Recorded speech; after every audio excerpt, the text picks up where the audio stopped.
mâles ne peuvent pas pondre d'œufs, sont considérés comme non profitables à l'industrie. Fait qu'ils vont être tués instantanément. Comme les coquilles, c'est poubelle directe. Soit dans des gros grinders comme ça ou dans des gaspillage. Oui, parce qu'ils ne grossissent pas aussi rapidement que les femelles. Fait qu'il y a moins de viande après eux. Puis en plus, ils ne pondent pas d'œufs. Fait qu'ils ne sont pas profitables pour l'industrie. Les femelles, eux, de leur côté, vont être élevées dans des minuscules endroits comme ça, soit dans des cages qui vont se déféquer dessus carrément, ou dans des espaces. Des fois, on voit poules en liberté, étiquette poules en liberté ou free range. C'est ici ce qu'on voit, ce sont des poules en liberté. Les poules en liberté, ça veut juste dire qu'ils ont assez d'espace pour marcher une certaine distance, qu'ils ne sont pas en cage. Mais, ces poulets-là, ils verront jamais la lumière du jour. C'est juste sur les poulets ou vous avez ouais. Chaque écran représente une industrie différente. Ah, okay. Ce qu'on voit ici, c'est l'industrie des poulets et des œufs. On a l'industrie de la viande, la fourrure et les produits laitiers de l'autre côté. Si jamais ça vous intéresse. On est ici une fois par semaine. On est vraiment ici juste pour les animaux, là, sensibiliser les gens. Ça fait pas longtemps que vous êtes ici une fois par semaine. Ici, au métro McGill, on est ici l'hiver, parce que dehors, il fait un petit peu trop froid, mais l'été, on est dehors. Un bout de temps, je peux marcher dans le coin. Oui, on est ici une fois par semaine pendant l'hiver. Pensez-vous que c'est possible d'être en santé sans manger de produits animaux? Pensez-vous que c'est possible d'être en santé sans manger de produits animaux? Ouais. Je mange du poulet quand même. OK. Pensez-vous que vous seriez capable d'arrêter de manger des produits animaux? Ou auriez-vous une objection par rapport à ça?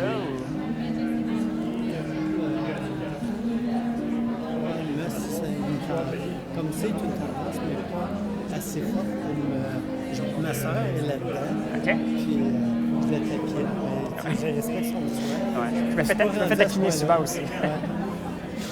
Mais tu vois, il y a une chose que j'ai faite, c'est une bouteille d'eau. Ouais. Une bouteille de plastique. Là, ça, j'ai acheté une bouteille Ikea, puis j'ai rempli d'eau. Elle me ralentit tranquillement. Ben ouais, elle n'est pas à la même vitesse que...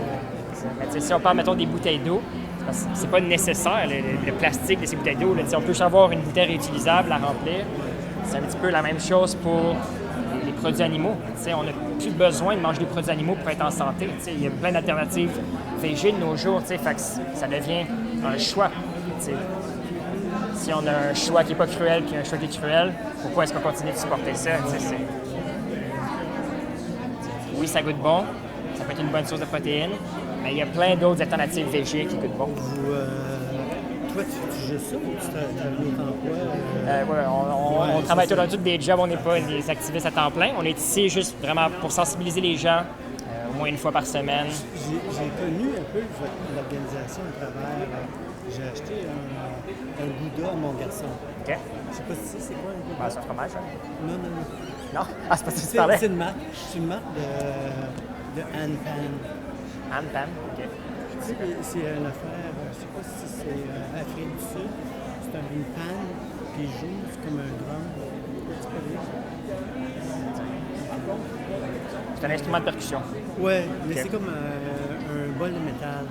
OK. Ah, je pense que ça me dit quelque chose. Il y en a qui jouent dans le métro aussi. Tu as différents spots sur le bol où est-ce que ça fait différents sons. OK. J'avais acheté un pied il y avait des vidéos sur un que j'aimais, les morceaux qui jouaient. Puis il y avait un masque.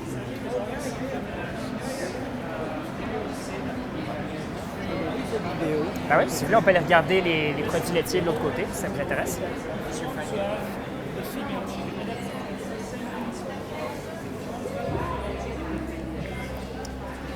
C'est ici ce qu'on voit, c'est l'industrie des produits laitiers. Il y a beaucoup de gens qui ne le savent pas, mais la vache, elle ne produit pas du lait naturellement. Comme nous, les humains, ou comme n'importe quel autre mammifère, pour produire du lait, elle doit avoir un bébé. Fait qu'elle va être inséminée artificiellement par le fermier. Après 9 mois, elle va avoir son bébé. Puis si le bébé, c'est un mâle, il ne peut pas produire de lait. Qu'est-ce que vous pensez qui arrive au bébé mâle? Il est envoyé à l'abattoir. Il n'est pas profitable pour l'industrie, fait qu'il est envoyé à l'abattoir pour le veau. Si le bébé est une femelle, elle va être élevée pour être comme sa mère, une machine biologique à produire du lait, dans le fond. Puis après 4 ou 5 ans d'exploitation continue, là, après ça, va être envoyé à l'abattoir. Fait qu'elle ne peut pas produire assez. L'industrie des produits laitiers, c'est aussi l'industrie de la viande, parce que chaque vache, qu'elle soit mâle ou femelle, finit à l'abattoir. C'est bizarre parce qu'il y avait un bout de temps, j'étais en Australie, puis il parlait que ça coûtait cher, puis la pollution a élevé des vaches. Ouais. Quand ils ont plein de kangourous, une sorte de population de kangourous, manger du kangourou.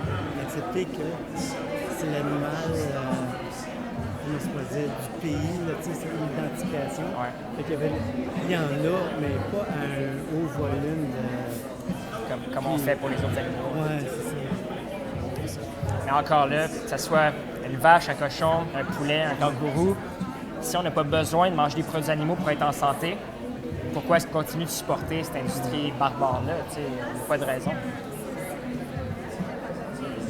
Des fois, on entend façon humaine de tuer les animaux. Ça, c'est la façon humaine de tuer les veaux. Ils vont les assommer avec un gun électrique pour qu'ils soient inconscients.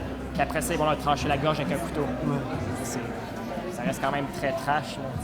Il n'y a pas de façon humaine de tuer quelqu'un qui ne veut pas mourir au final.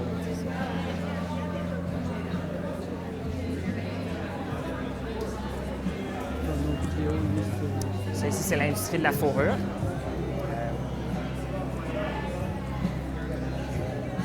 Ça, c'est les moutons qui se font tondre. Souvent, les travailleurs sont payés au poids. Fait qu'ils ne vont pas vraiment avoir la... Ça, j'aime moins ça. Ouais, c'est un peu gore.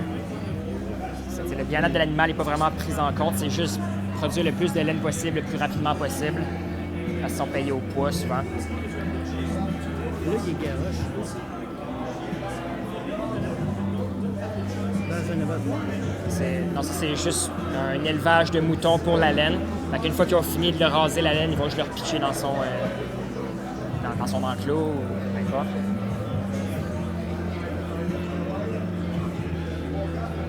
Des lapins, que ce soit des lapins, des renards, des coyotes.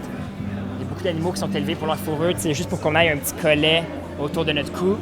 C'est purement décoratif, ça ne tient pas nécessairement au chaud. C'est juste un accessoire de luxe qui paraît bien, mais qui est extrêmement cruel quand ça vient de ces places-là.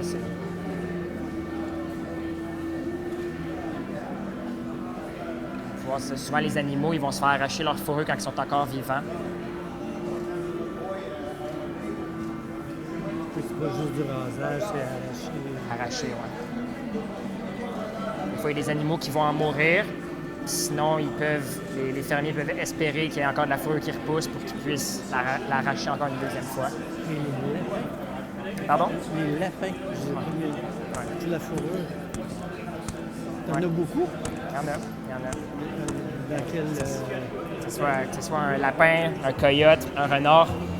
C'est tous des animaux sentients qui ressentent la douleur, qui ont des émotions, la tristesse, la peur, la joie. Où est-ce qu'il y a de la demande pour du lapin? Des fois, ça peut être autour des bottes, des petits pompons pour les tucs, des petits pompons pour les sacoches, des sacoches directement. Il y a plein de...